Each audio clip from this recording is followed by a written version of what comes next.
Most people think of managing as a downward process. CEOs managing subordinates, bosses managing their staff, managers managing their employees. However, what if I told you that managing up and across, so managing people either the same level or above you, is even more important to your success? And this applies even if you are the boss or the CEO.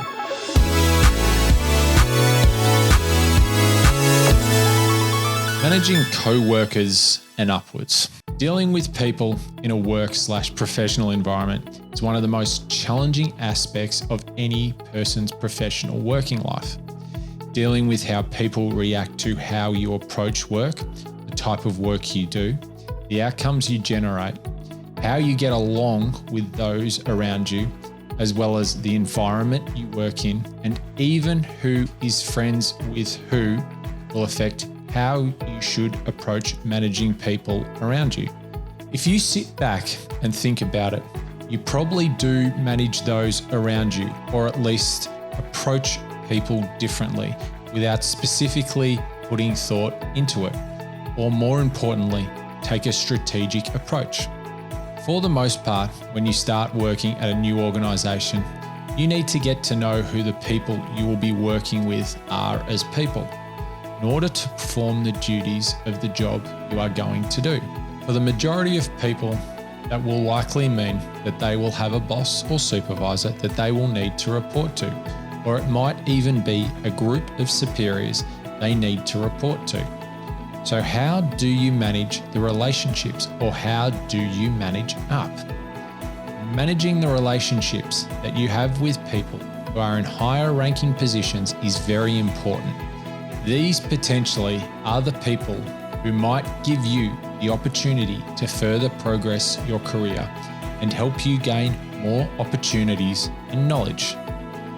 While good performance in the tasks you need to perform looks good to your superiors, also having a good relationship with that person and enjoying the time you spend with them is also just as important. Finding out what motivates them, what their reason for working is, what they enjoy about their work, and what they hate gives you a good insight into who they are as a person. It allows you to support them and their needs and to be better aligned to their vision for success. For example, are they married? Do they have kids? Their family life and stage of life will guide why they are working and what motivates them. This insight allows you to make friendly conversation about the stuff they enjoy. It doesn't matter if you are different. Perhaps you have a family and kids, but they are single and like to party. At least knowing that and taking an interest in their life makes you more relatable and enables you to build a connection with them. If they have kids, then you can ask them about their kids, which is usually a topic people love talking about. When they are happy talking about a topic, which is something you trigger by asking, then they associate those positive emotions with talking to you.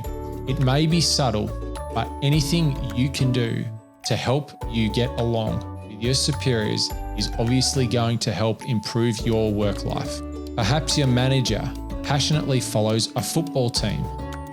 Even if you don't follow football, ask them how the team's going each week.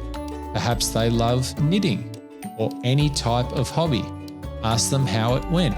Anytime you can get them talking about what they are passionate about, they will feel better about themselves. You can also get to know how your managers feel about work. Do the customers frustrate them? Do they love the customers? Different industries have different relationships with their customers. In some industries, you're having a lot of negative interactions with customers, so it might build camaraderie to discuss crazy experiences with customers. Whilst if you are focusing on success, it's best not to look at the customers in a negative way. Even if you are having negative interactions with them, they still do ultimately pay the bills. However, in many industries, teams build connections on their crazy stories. So be careful how you word such interactions. but don't be afraid to join in on the wacky stories. Look, some people might look at it as kissing up to their managers, but being friendly, polite, and just being someone who makes your manager's job easier and more enjoyable is always going to put you ahead. However, you should take this interest to other people too. If you're being friendly to everyone and showing an interest in everyone, it won't come off as looking like you are kissing up to the manager. To get ahead, your colleagues are more likely to enjoy your company, so they will be less likely to want to look at you negatively. When you are working with another colleague in a similar position as you are, it is just as important to manage this relationship. Having respect for the people you work with is very important. If you are able to show that you can work well with others, you could potentially gain more opportunities to further your working prospects.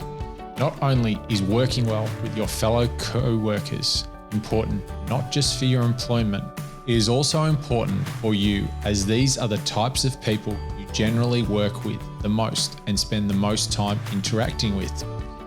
People enjoy spending time with people who show interest in them.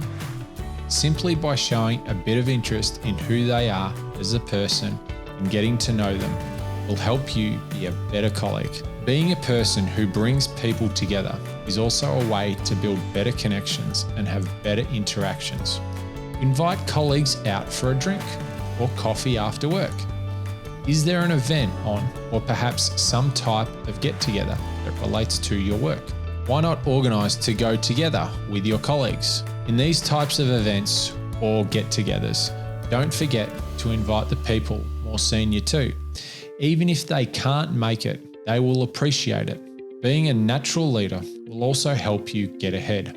Being the person who takes the step to actually organise these gatherings, whether they are formal or informal, then taking the time to get to know the people you work with makes you a better person to be around. If you take the time to get to know your colleagues, this might allow people to open up to you, which might also guide why they are having issues with work. For example, someone might be having personal problems they may not feel comfortable telling the rest of the workforce about, or they might be embarrassed. They might tell you, and you can confidentially, without giving details, tell your manager that this person is doing it tough. Being a good colleague or employee includes being a good friend. If you're going to be spending so much time around people, then you do want to be their friend, or at least somewhat friendly with them. Now, with friends, you can choose whether you associate with people. With work, that might not always be the case. But the more friendly you are with people, the more you will enjoy going to work, and the more they will enjoy working with you. People want to see friends succeed, obviously. So if your colleagues and managers see you as a friend, then they will be excited for you to succeed. People also want to be friends with people they are comfortable around. If you see someone struggling, offer to help or give insight, especially if there are new people starting.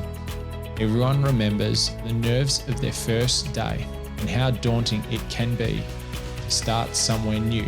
So, be the person who gives them some guidance. Perhaps they don't know where a room is located or who to ask about a problem. All of these are basic leadership skills which, when people start to see you exhibit these traits and new positions become available, it's going to put you in a good spot for that. You also never know who is going to get promoted into different areas, who might get hired at another company and recommend the company hire you as well. The more connections you make, the wider you cast your net of positivity, likely to lead to more people wanting to help you in return. The person who starts at the bottom of a company with you today could easily be the CEO or senior manager at another company 5 or 10 years down the track, who is looking to hire a manager or someone who they trust. Unfortunately, no matter what you do, there will be times that things don't go your way. A colleague might get promoted instead of you, even if you don't feel that they deserved it more than you. Perhaps you feel as though you deserve a raise but haven't got it, or any other myriad of issues that might arise in a workplace. Well, the first thing to remember is that quite often there are other factors that you aren't aware of that go into different decisions. Instead of getting angry or having negative discussions, instead, frame discussions in a positive way that bring up your point of view. So, for instance, if your colleague got a promotion instead of you, you could ask the senior manager what improvements you could make to get a similar result. You could ask for feedback and state it in a way of, for example, I got these results. What changes do I need to make to improve that? Asking for feedback is a great way to learn what your manager is looking for and, more importantly, how to impress them. People are also motivated by different factors. It's going to vary heavily on what you do, but perhaps your manager is focused on revenue and is okay with complaints from customers or prospects, or perhaps minimizing complaints is the priority. You might say you never want customer complaints, but depending on what your job is, that might just be a part of it.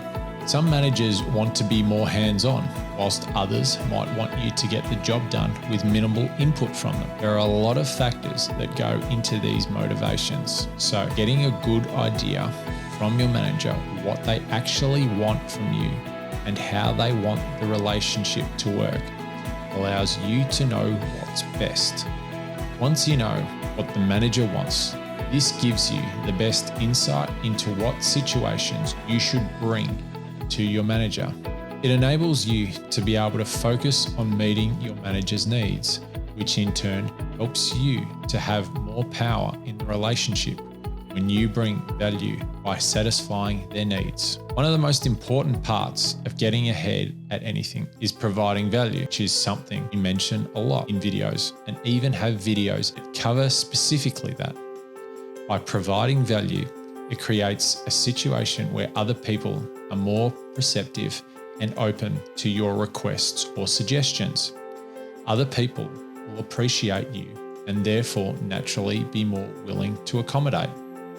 If you want to manage others, then first you must add value to them. It also just feels good to be a person who gives value. When it comes down to it, in order to be successful in a professional working environment, doing the work effectively is just one task of your role. Managing how you interact with your co-workers is just as important. For most people, work is a large part of their life, so it is a good idea to make sure that you enjoy the work you do and enjoy the people who you work with. Let us know your best example of managing co-workers and your boss in the comments below. If you enjoyed this video, chuck us a like and hit that subscribe button. I beg of you, please hit that subscribe button. It's so good for us, for that YouTube algorithm, to get us more people watching these videos.